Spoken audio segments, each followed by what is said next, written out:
Ready start.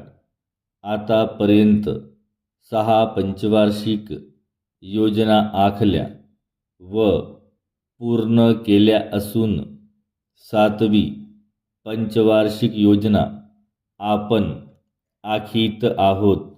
परंतु मला एक गोष्ट स्पष्टपणे मांडावयाची आहे की कोणत्याही योजनेत शेतीचा विकास हा मूळ उद्देश आपण मानलेला नाही. बिगर शेतमालाच्या किमती वाढत आहेत, परंतु धान्योत्पादन मात्र वाढत नाही. ते वाढविण्यासाठी सरकारने पावले उचलणे आवश्यक आहे. महाराष्ट्र नेहमीच अन्नधान्याच्या दृष्टीने तुटीचा प्रांत राहिलेला आहे. ही तूट भरून काढावयाची झाली तर प्रयत्नपूर्वक धान्योत्पादन वाढविले पाहिजे.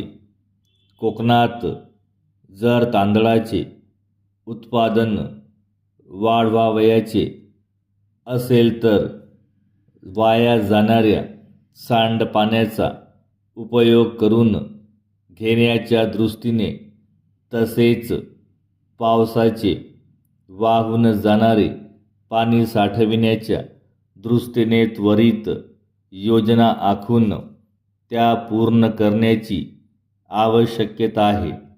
त्यामुळे भाताची एका वर्षात 2 पिके काढता येणार आहेत. आज कोकण भागात ऊसाची लागवड करण्याचे आणि ती टिकविण्याचे प्रयत्न सरकारतर्फे सुरू आहेत. वस्तुतः साखरेचे उत्पादन वाढविण्यापेक्षा जनतेस पुरेसा तांदूळ खावयाला मिळाला पाहिजे, ही आपली दृष्टी असली पाहिजे.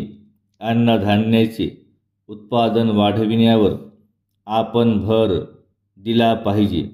या गोष्टीकडे सभागृहाचे लक्ष वेधण्याकरिता मी हा ठराव आणला आहे.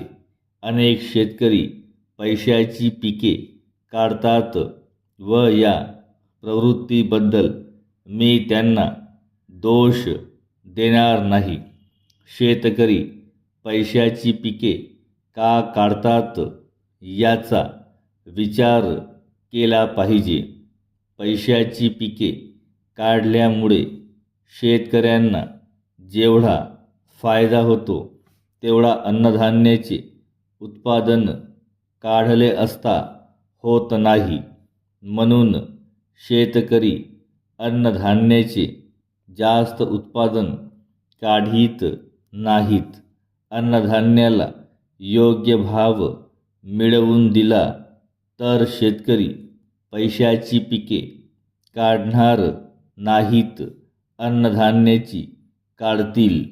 अन्नधान्याला किफायतशीर भाव मिळाला पाहिजे अशी तळमळ इच्छा नामदार मंत्र्यांनासुद्धा असेल अशी माझी खात्री आहे.